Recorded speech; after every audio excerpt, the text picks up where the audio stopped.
எல்லோருக்கும் எனது மாலை வணக்கம். அண்ட் ஃபர்ஸ்ட் ஆஃப் ஆல், தமிழக அரசு, தருமபுரி மாவட்ட நிர்வாகம், பொது நூலகத்துறை அண்டு தகடூர் புத்தக பேரவை. நான் இங்கே வந்ததுக்கு முக்கியமான காரணமே தகடூர் புத்தக பேரவை தான். அது எதுக்குன்னு சொல்லிடுறேன். இந்த புக் நானும் என்னோட சிறந்த நண்பர் ஊடகவியலாளர் மிஸ்டர் நீலகண்டன் சார் அவர்தான் எழுத்தாக்கம், அதுக்கு உயிரோட்டம்லாம் கொடுத்தவர். நாங்கள் இந்த புக்கை ரிலீஸ் பண்ணி நாங்கள் எங்கேயுமே சொல்லலை.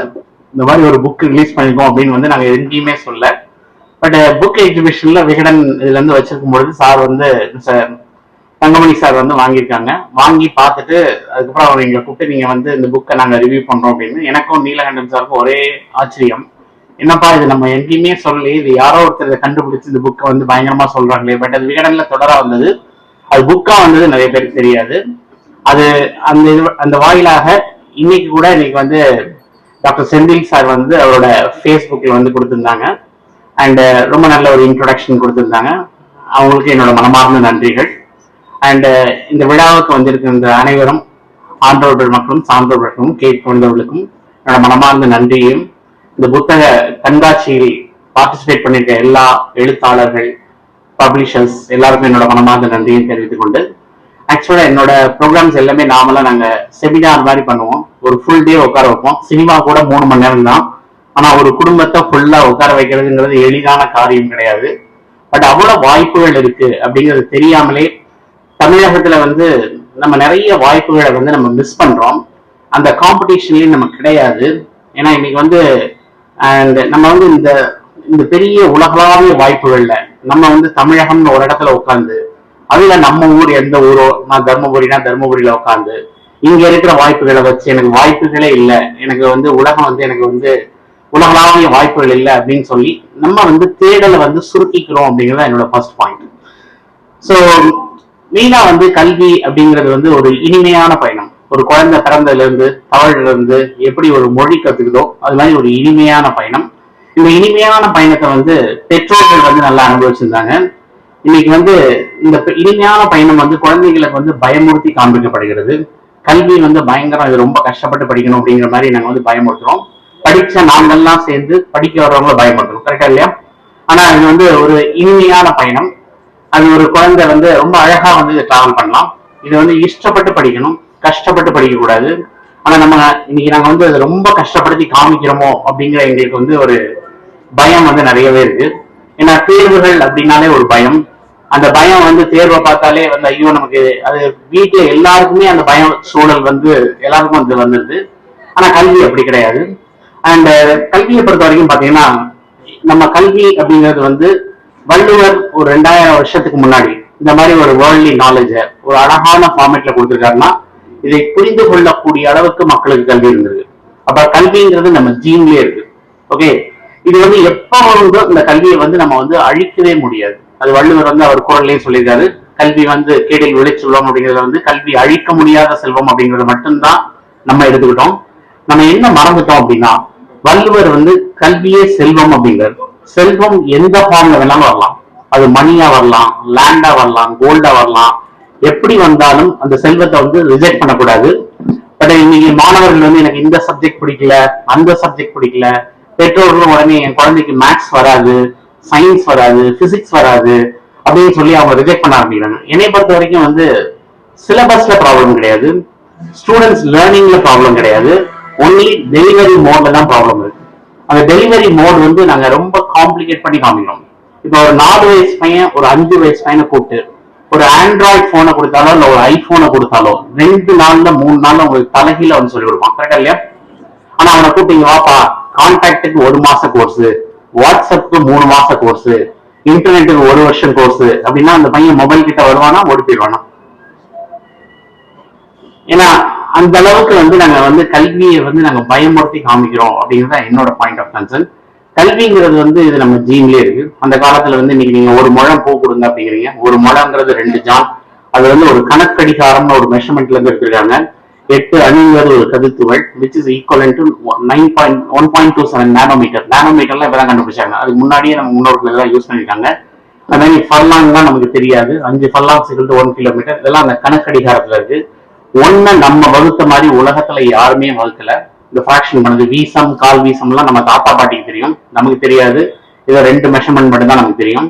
அந்த மாதிரி 100னா எத்தனை சைவம் இருக்கணும், கோடினா அவ்வளவு இருக்கணும், முக்கோடினா அவ்வளவு இருக்கணும், எல்லாமே நம்ம வந்து அந்த காலத்துல கல்வி முறையில சிறந்து விளங்கியிருக்கோம்.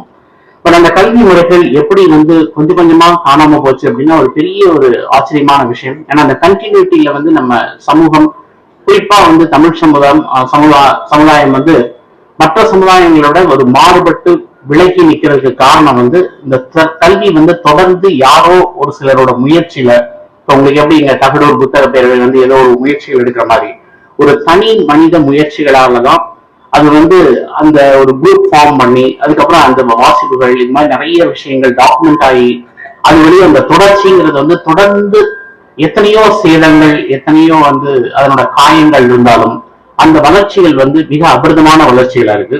அந்த வளர்ச்சி அப்படிங்கிறது வந்து நம்ம வந்து நினைச்சு கூட பார்க்க முடியாது, அந்த அளவுக்கு இருந்திருக்கு.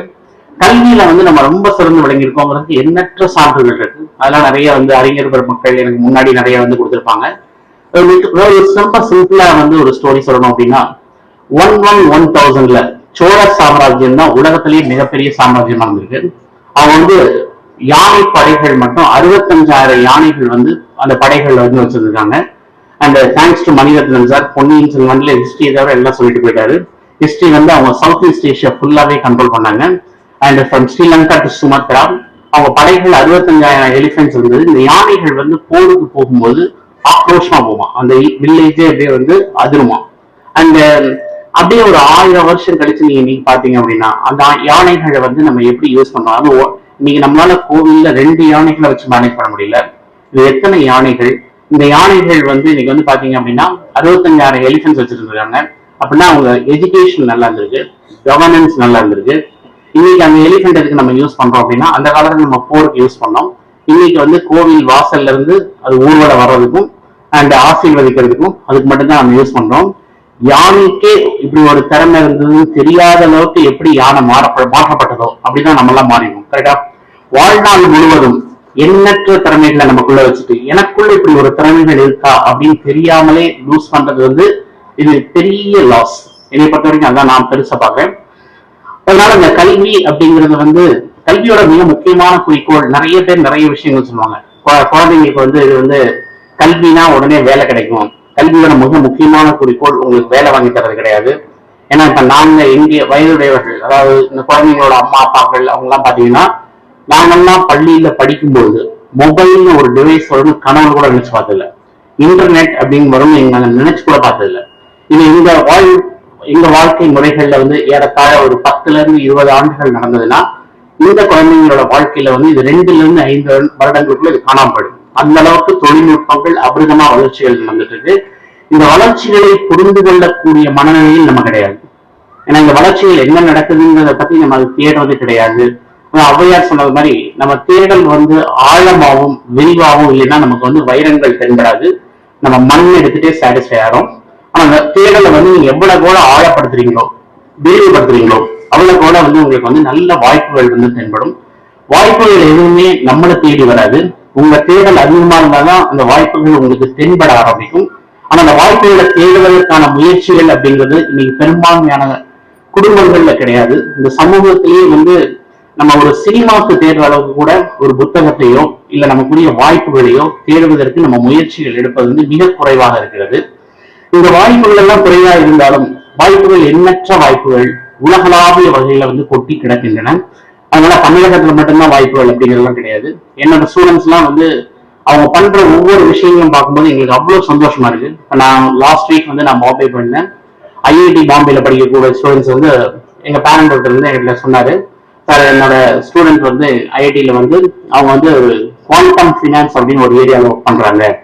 அது குவாண்டம் ஃபினான்ஸ் நம்ம கேள்விப்பட்டதே கிடையாது. இதுல வந்து இன்டர்ன்ஷிப் வந்து ஒரு மாசத்துக்கு எவ்வளவு கிடைக்கும் நீங்க நினைக்கிறீங்க?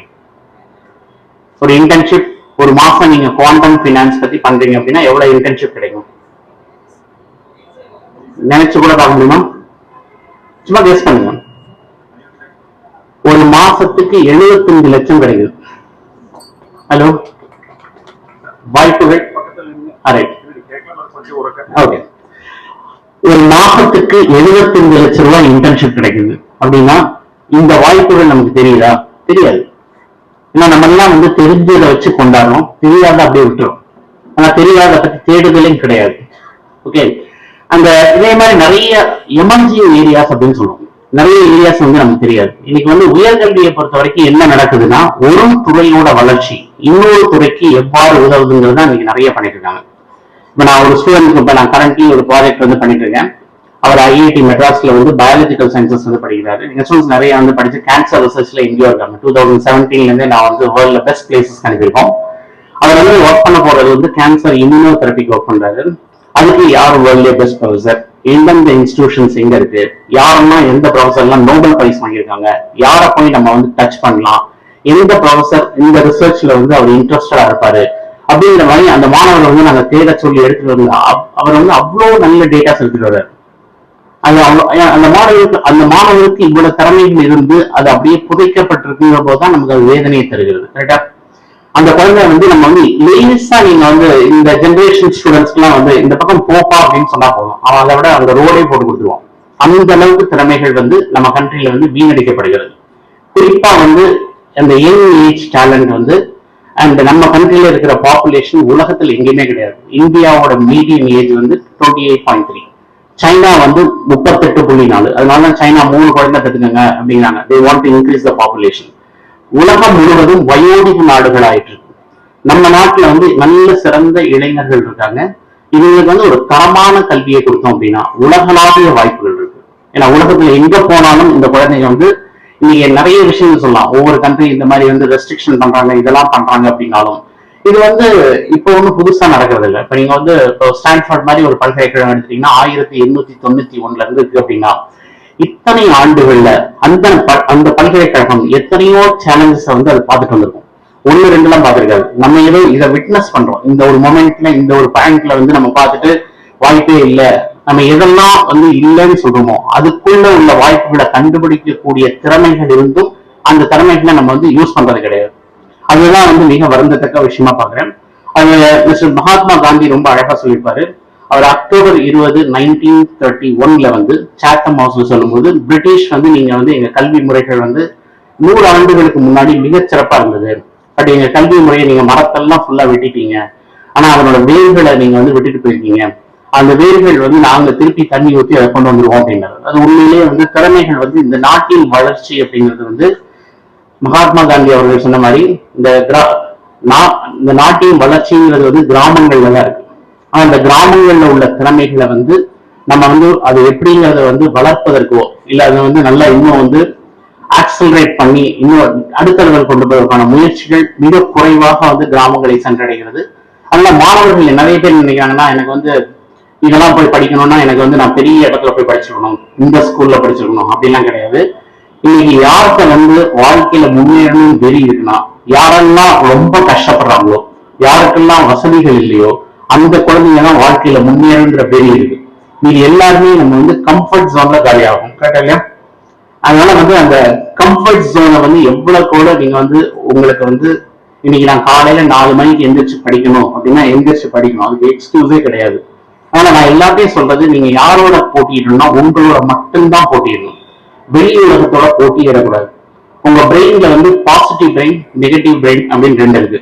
ஓகே, நம்ம முதல்ல சொல்லுவோம், அம்மா அப்பாட்ட சொல்லிட்டு நான் நீ காலையில 4 மணிக்கு இருந்துச்சு அலாம் வச்சிருக்கேன், படிக்க போறேன், நான் ரொம்ப சின்சியரா படிக்க போறேன் அப்படின்னு சொல்லுவோம். பாசிட்டிவ் அலாம் வந்து கரெக்டா 4 மணிக்கு அடிக்கும். பாசிட்டிவ் பிரெயின் சொல்லுவோம் கமான் கெட் அப் அப்படின்னு சொல்லுவோம். நெகட்டிவ் பிரெயின் சொல்லுவோம் ஒரு 5 நிமிஷம் தூங்கலாம் அப்படின்னு சொல்லுவோம். எவென்ச்சுவலி 7 மணிக்கு எழுந்திரிச்சு எல்லாத்தையும் திட்டுவாங்க. ஓகே, இதே ஸ்கூல்ல டூர் கூட்டிட்டு போறாங்க, ஃப்ரெண்டோட விளையாட போகணும் அப்படின்னா அலாம் வைக்கணுமா வேண்டாமா? அப்ப போட்டி வெளி உலகத்துல கிடையாது, உங்களுக்குள்ளதான் அந்த போட்டி இருக்கு. நான் எந்திரிச்சு படிக்கணும்னா படிச்சாகும், இதுக்கு எக்ஸ்கியூஸே கிடையாது. அதனால வந்து இந்த போட்டிகள் நிறைந்த உலகத்துல இந்த உயர்கல்வியை தேர்ந்தெடுப்பது அப்படிங்கிறது மிகப்பெரிய சேலஞ்சா அப்படின்னு பாக்குறாங்க. எனக்கு தெரிஞ்ச வரைக்கும் இது வந்து இந்த குழந்தைங்க என்ன படிக்கிறாங்க, அந்த 3 மணி நேரத்துல எப்படி ஞாபகப்படுத்துவாங்க, அது எந்தெந்த லொகேஷன்ல உட்காந்து எப்படி ஞாபகப்படுத்துவாங்க அப்படிங்கிறது யாருக்குமே தெரியாது.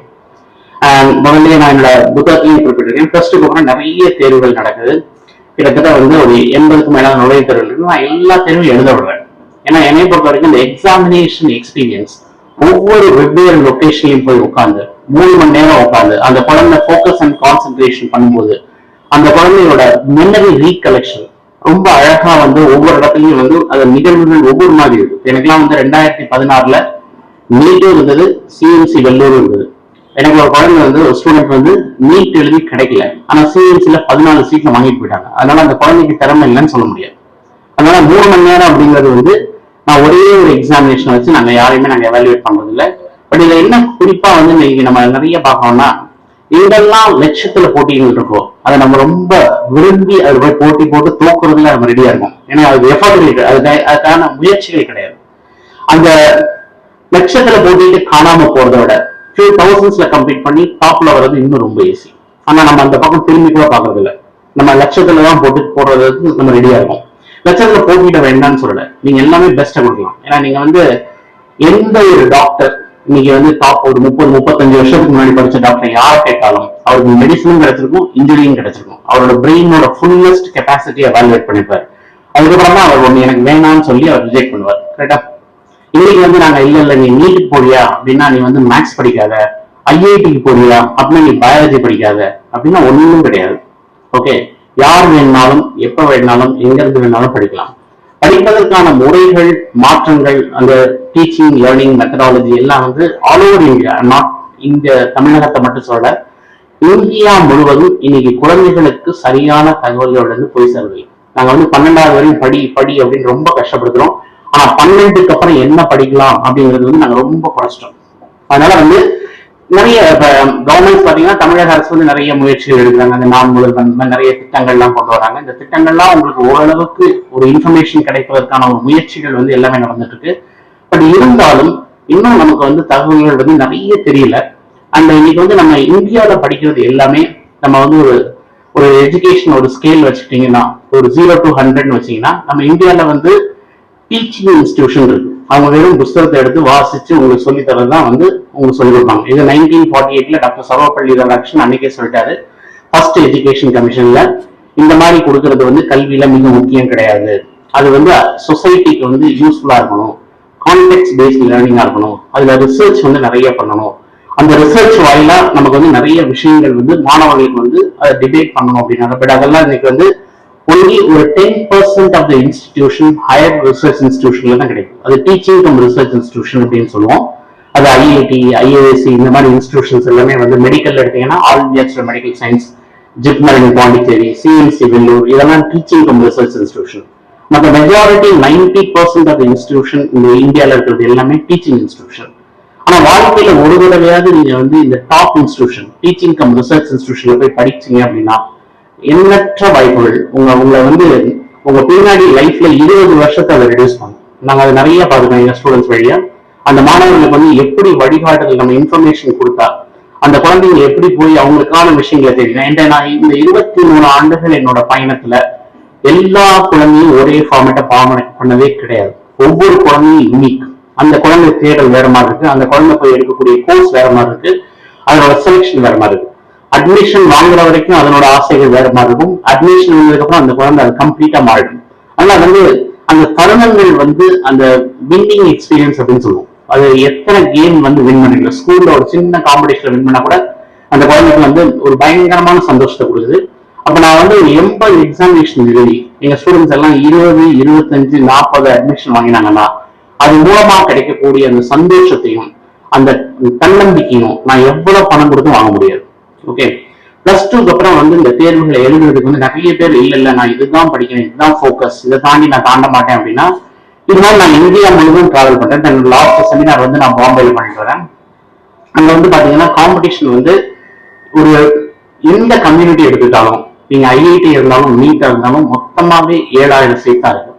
இந்த 7000 சீட்டுக்கு நான் 20 லட்சம் மாணவர்களுக்கு நான் ஆசையை உண்டாக்கி, புத்தர் சொன்ன மாதிரி ஆசையை அழிவுக்கு காரணங்கிற மாதிரி எல்லாருக்கும் ஐஐடி கிடைக்கும், எல்லாருக்கும் நீட் கிடைக்கும் அப்படின்னு ஒரு 17 வயசு குழந்தைக்கு ஒரு தவறான தகவலை கொடுத்து அந்த குழந்தைக்கு நான் சரியான தகவலும் கொடுக்காம அந்த குழந்தை படிச்சுட்டு வந்து அதுக்கப்புறம் எனக்கு கிடைக்கல அப்படின்னா அது லைஃப்ல வந்து ஒரு மேக்சிமம் எஃபர்ட் எடுத்து நான் ஃபெயில் ஆயிட்டேன். அதுக்கப்புறம் என்னோட எஃபர்ட் எல்லாமே குறைஞ்சு போயிடுது. அந்த மாதிரி குறையக்கூடாதுங்கிறதுக்காக தான் நாங்க எதையுமே ஃபிக்ஸ் பண்ணாதீங்கன்னு சொல்லுவோம். அண்ட் இன்ட்ரெஸ்ட் படி படிக்கக்கூடாதுன்னு சொல்லுவேன்.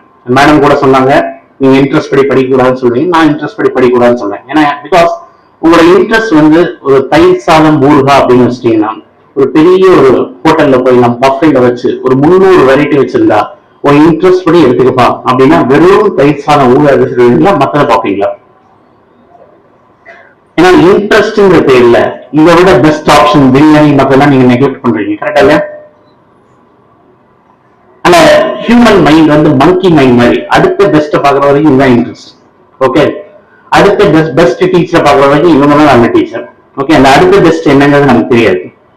ஓகே, இப்ப நீங்க நிறைய கோர்சஸ் வேர்ல்ட் வைட், ஏன்னா இப்ப வெளிநாடுகள்ல வந்து பாத்தீங்க அப்படின்னா வளர்ந்த நாடுகள்ல நல்ல பல்கலைக்கழகங்கள்ல யங் பாப்புலேஷன் கிடையாதுங்கிறதுனால உலகளாவிய மாணவர்கள் யார் வேணாலும் என் கோர்ஸ் படிக்கட்டும் அப்படின்னு சொல்லி இந்த கோர்ஸ் எல்லாம் ஃப்ரீயா கொடுக்குறாங்க. இன்னைக்கு வந்து நீங்க கம்ப்யூட்டர் சயின்ஸ் படிக்கணும் அப்படின்னு சொன்னா ஹார்வர்ட்ல வந்து ப்ரொஃபசர் டேவிட் மெல்லன் இருக்காரு, அவர் கம்ப்யூட்டர் சயின்ஸ் வந்து ஃப்ரீயா சொல்லிக்கிறாரு. இது உலகம் முழுவதும் 67 லட்சம் மாணவர்கள் வந்து படிச்சுட்டு இருக்காங்க இன்னைக்கு வரைக்கும். நம்ம அந்த கிரௌட்ல கிடையாது. ஆனா நம்ம கம்ப்யூட்டர் சயின்ஸ் படிக்கணும், நம்ம பயங்கரமா பண்றோம் அப்படின்னு சொல்லிட்டு இருக்கோம். அந்த உலகத்துல ஒருத்தர் வந்து ஃப்ரீயா சொல்லிக்கிறாரு. இங்க நாங்க ஐஐடி மெட்ராஸ் நாங்க வந்து 3 லட்சம் வாங்கி நாங்க டேட்டா சயின்ஸ் வந்துடும். ஐஐடியில படிக்கலாமா, ஹார்வர்ட்ல படிக்கலாமா?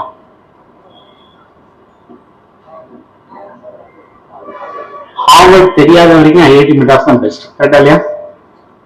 அடுத்த பெஸ்ட் நம்ம தேர்வு இல்லை. அதனால நம்ம இங்க 3 லட்சம் செலவழிக்க ரெடியா இருக்கும், அங்க ஹார்வர்ட்ல ஃப்ரீயா படிக்கிறதுக்கு ரெடியா இல்லை.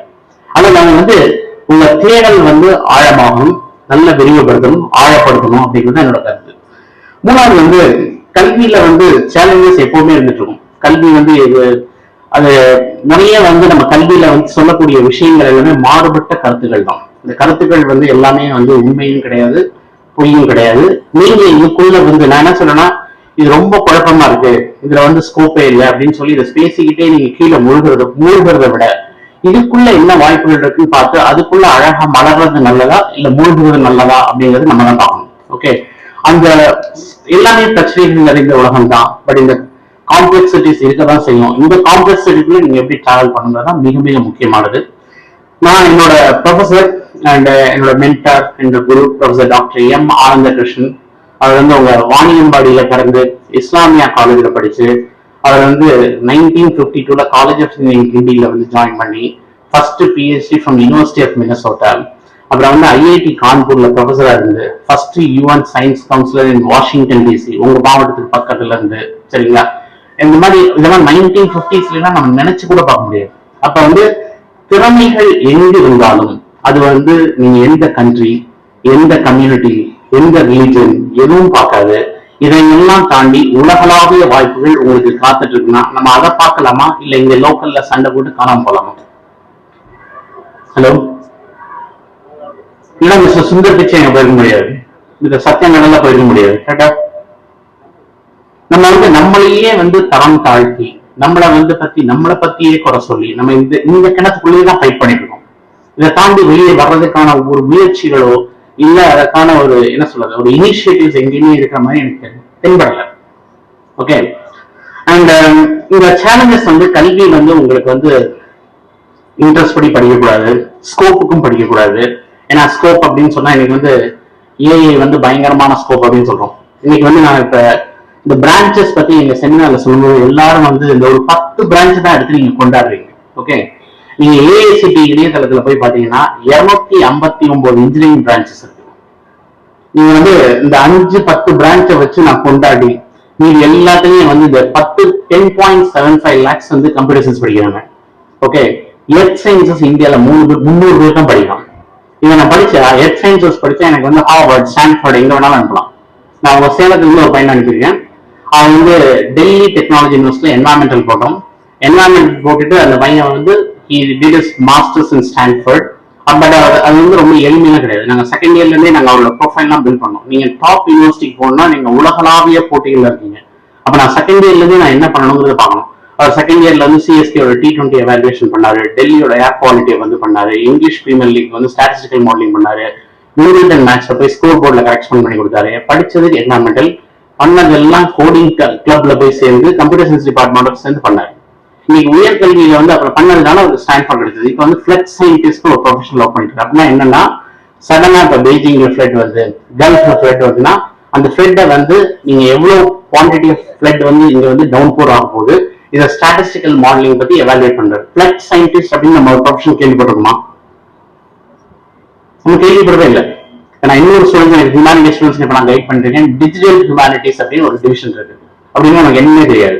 ஏன்னா இந்த ஜென்ரேஷன் ஃபுல்லா ஆன்லைன்ல உட்காந்து என்னென்னமோ பண்ணிட்டு இருக்கு. கரெக்டா? இவங்க பிஹேவியர் என்னங்கிறத படிக்கிறாங்க. இதுக்கெல்லாம் ஒரு படிப்பு இருக்குன்னு தெரியாது. அது மாதிரி எம்ஐடியில வந்து இப்ப நான் ஒரு ஸ்டூடெண்ட்ஸ்க்கு பண்ணிட்டு இருக்கும்போது ப்ரிசிஷன் கேன்சர் சென்டர்னு ஒன்று இருக்கு. கேன்சரை ப்ரிசைஸா கொண்டு போய் நீங்க ஐடென்டிஃபை பண்ணி எப்படி கியூர் பண்றதுன்னு அவங்க ரிசர்ச் பண்ணிட்டு இருக்காங்க. நம்ம வந்து இந்த சினிமா சீரியல் எல்லாம் பார்த்து காணாம போயிட்டு கரெக்டா இல்லையா? உலகம் எங்கேயோ போயிட்டு இருக்கு. அது நாங்க அந்த அந்த கட்டத்தையும் இந்த சைட்லயும் பார்க்கும்போது அந்த இம்பேலன்சஸ் சொல்லுவோம். ஓகே, அந்த வேறுபாடுகள் வந்து மிகுந்த வேதனை தருகிறது. நம்ம இன்னும் நம்ம முன்னேற வேண்டிய பாதைகள் எங்கேயோ நோக்கி நம்ம போகாமல் அதற்கு ஆப்போசிட்ல போயிட்டு இருக்கோம் அப்படிங்கிறதுதான் இது. மேடம் சொன்னாங்க இல்லையா, இந்த ஒரு டிஸ்ட்ரிக்ட் ஒரு சேஞ்ச் வரணும்னா ஏதோ ஒரு குரூப் ஒர்க் பண்ணி இந்த மாதிரி ஒரு புக் இதெல்லாம் படிக்கணும் அப்படின்னு சொன்னதுனாலதான் இந்த ஒரு சின்ன ஒரு சேஞ்சா நம்ம பார்க்க முடியும். இது மாதிரி இன்னும் எண்ணற்ற மாற்றங்கள் தேவைப்படுகிறது. எல்லா துறைகளிலும் தேவைப்படுகிறது.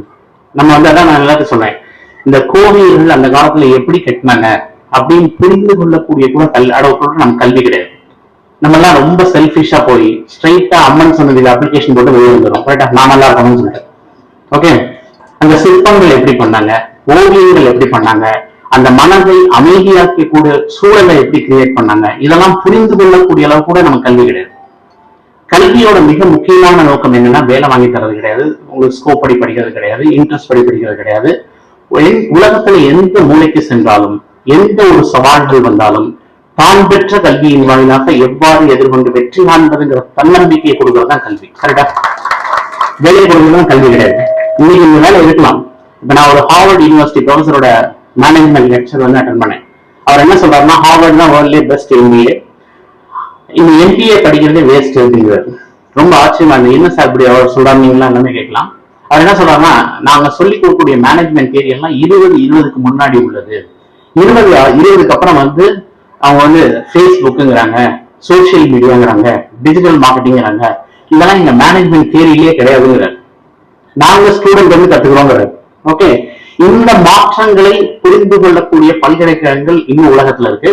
ஆனா இந்த மாற்றங்களை பற்றி நமக்கு அறியக்கூட முடியாத சூழல் நம்ம இருக்கோங்கிறது தான் இன்னைக்கு மிகுந்த வேதனை தருகிறது. கரெக்டா இல்லையா? ஆனா உலகம் எங்கேயோ போயிட்டு இருக்கு. பட் அதுல வந்து நம்ம வந்து இன்னைக்கு இணையம் வந்து உங்களுக்கு பெரிய ஒரு என்ன சொல்றது இன்ஃபர்மேஷன் வந்து இன்னைக்கு வந்து பாத்தீங்கன்னா, நாங்க படிக்கும்போது ஒரு தகவலும் கிடையாது. நாங்கெல்லாம் ஏதாவது ஒரு இன்ஃபர்மேஷன்னா ஒரு சைக்கிள் எடுத்துட்டு போய் ஊர்ல யாரெல்லாம் படிச்சாங்க அப்படின்னு போய் அவர்கிட்ட போய் கேட்போம். அவருக்கு தெரிஞ்ச இன்ஃபர்மேஷன் சொல்லுவாரு. அதுல ஒரு 10ல ஒரு 5 பேர் அதை கரெக்டா சொல்லுவாங்க. அதை எடுத்து நாங்க ஓகே சார் சொல்லிட்டாங்க அப்படின்னு சொல்லி நாங்க அது போடுவோம். ஓகே, இன்னைக்கு என்ன நடக்குதுன்னா, ஒரு சரியான தகவலுக்கு நீங்க 1 கோடி தவறான தகவல்கள் வந்து பார்க்க வேண்டிய காலத்தின் கட்டாயத்துல இருக்கீங்க. Information explosion.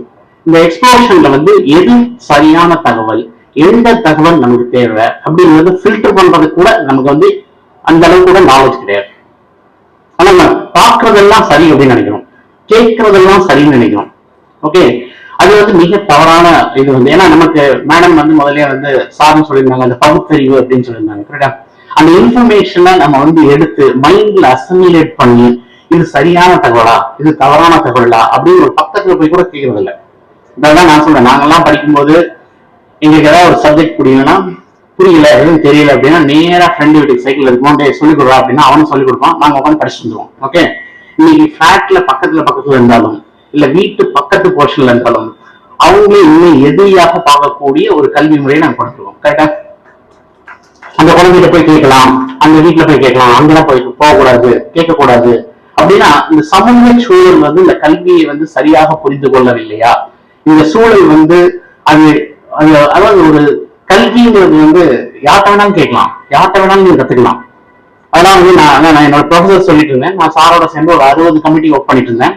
ஒவ்வொரு கமிட்டிலையும் ரொம்ப நாலேஜ், அதாவது நீங்க சொல்லக்கூடிய இந்த மாதிரி ஒரு விஸ்டம் உள்ள பீப்புள் அவங்க எப்படி ஒர்க் பண்றாங்க அவங்க ஸ்டைல பாத்தீங்க அப்படின்னா, I work with all India institute of medical science, எய்ம்ஸோட director, former medical council of India channel professor டேண்டனோட ஒர்க் பண்ணிக்குவோம். Indian institute of science director professor Govardhan Mehta சாரோட ஒர்க் பண்ணிக்குவோம். அவங்கலாம் அவங்களோட திங்கிங் பேட்டர்னே வேற மாதிரி. அந்த மாதிரி நீங்க இன்னும் நம்ம நிறைய மக்களை வந்து சந்திக்கல, அவங்களோட விஷயங்களை அவங்களோட வாயில கிடைக்கக்கூடிய அவங்க மூலமா கிடைக்கக்கூடிய அந்த தகவல்களை வந்து நம்ம கேட்கல. நம்ம கேட்கறது எல்லாமே தகவல் வந்து நம்ம சரியான தகவல்கள் கிடையாது. தகவல்களை வந்து தரம் பிரித்து நம்ம பார்க்கக்கூடிய ஒரு மனநிலையை வந்து நம்ம இழந்துட்டோங்கிறது வருந்தத்தக்க விஷயம். ஆனா கல்வியை பொறுத்த வரைக்கும் சேலஞ்சஸ் எப்பவுமே இருக்கும். இதெல்லாம் குறைகளை சொல்லிட்டு நீங்க குறைகளே பார்த்துட்டு இருந்தீங்கன்னா உங்களுக்கு வந்து இதுல உள்ள பாசிட்டிவ் வந்து தெரியாது. அதான் இப்ப நான் ஒரு புக்ல படிச்சேன். அந்த புக்ல என்ன போட்டிருக்காங்க அப்படின்னா, நீங்க வந்து பைக்கோ காரோ ஓட்டும் போது கண்ணாடியின் பின்பக்கத்தை பார்த்துட்டு இருக்கீங்க அப்படிங்கிறாங்க. அப்படின்னா கட்டாயம் ஆக்சிடென்ட் தான் நடக்கும். நம்ம முன்பக்கத்தை பார்க்கறதுக்கு ரெடியா இருங்க. நடந்து முடிந்த நிகழ்வுகள் எதா இருந்தாலும் அதை நீங்க படிக்கிறதுனாலயோ அதை படிச்சு நீங்க எதுவும் மாற்றங்களை கொண்டு வர முடியாது. அப்ப நம்ம அந்த நிகழ்வுகளையே வந்து நம்ம பேசிக்கிட்டு நமக்கு வேணுங்கிற பாசிட்டிவான இன்ஃபர்மேஷன் நம்ம பார்க்கறதுக்கு மறந்துடும், இல்ல பார்க்கறதுக்கு நம்ம தயாரா இல்லை. சரியா தவறா? அதனால நம்ம சிந்தனைகளை வந்து நம்ம கொஞ்சம் மாற்றணும். இந்த மாதிரி இது வந்து பண்ணணும். அடுத்து வந்து இன்னைக்கு எஜுகேஷன் ஆப்பர்ச்சுனிட்டிஸ் எனாமஸ் ஆப்பர்ச்சுனிட்டிஸ் இருக்கு. இந்தியாவில் உலகளாவிய வாய்ப்புகள் இருக்கு. அதுக்கு வந்து குவாலிட்டி ஆஃப் எஜுகேஷன் அப்படிங்கிறது மிக மிக முக்கியமானது. கல்வியின் தரம் அப்படிங்கிறது மிக மிக அது இல்லாம தரம் இல்லாம நீங்க எதுவுமே பண்ண முடியாது. அதுக்கு நல்ல எக்ஸாம்பிள் சொல்லலாம். இப்ப நான் கோவிட்ல ரிசர்ச் என்ன சொல்லுது அப்படின்னா, உங்களோட கல்வி முறைகள்ல நீங்க படித்துட்டு வந்த ஸ்பீட்ல 25 வருஷம் நீங்க பின்னாடி இருந்துட்டீங்க அப்படிங்கிறாங்க. இதை நம்ம ஏற்றுக்கொள்ள மாட்டோம். அப்ப நல்ல எக்ஸாம்பிள் சொல்லலாம். இந்த ஜென்ரேஷன் குழந்தைகிட்ட நீங்க கொடுத்து 3 மணி நேரம் எக்ஸாம் எழுத சொல்லுங்க, அவங்களால அந்த ஸ்பீட் வராது. ஓகே. ஆனா கொஸ்டின் செட் பண்றவர் 3 மணி நேரத்துக்கு அவர் செட் பண்றாரு. ஓகே. ஏன்னா அவர் அந்த ஸ்பீட்ல பிராக்டிஸ் பண்ணவர். அது இன்னொன்னு வந்து என்ன சொல்றாங்கன்னா, அண்ட் டிஜிட்டல் அதாவது virtual memory is totally out for this children அப்படிங்கிறாங்க. இந்த குழந்தைங்களுக்கு வந்து அதாவது இந்த குழந்தைங்க வந்து அம்மா அப்பா ஸ்கிரீன் டைம் பார்த்ததை விட 10,000 மடங்கு அதிகமா பார்த்திருக்காங்க. இன்னைக்கு அம்மா அப்பா வந்து பழைய திருவிளையாடல் படத்துல என்ன கேட்டாலும் திருப்பி கேட்டு அந்த வசனத்தோட கரெக்டா சொல்லுவாங்க. ஓகே. ஆனா இந்த ஜென்ரேஷன் 3 மாசம் 3 வருஷத்துக்கு அதை எதுவுமே மெமரியில இருக்காது. ஆன்லைன்ல பண்ற எதுவுமே மெமரி போகாது. நீங்க யூடியூப்ல போய் போட்டீங்கன்னா ஸ்வீடன் வந்து கேட்ஜெட்ஸ் எல்லாம் கிளாஸ் ரூம்ல இருந்து எடுத்துட்டாங்க. பின்லாந்து எல்லாமே கேட்ஜெட் வச்சு படிக்க கூடாது, ஹேண்ட் மைண்ட் கோஆர்டினேஷன் லேர்னிங், கையில எழுதி படிக்கிறது தான் பெஸ்ட் அப்படின்னு அவங்க கொண்டு வராங்க. அவங்க என்ன தூக்கி போட்டாங்களோ அதுதான் பெஸ்ட் அப்படின்னு நம்ம எடுத்து படிக்கணும். கரெக்டா இல்லையா? எந்த இடத்துல பின்லாந்து தேவையோ அந்த இடத்துல நம்ம யூஸ் பண்ண மாட்டோம். எந்த இடத்துல தேவையில்லையோ அங்கதான் நம்ம மெஜாரிட்டியா யூஸ் பண்ணுவோம். ஓகே.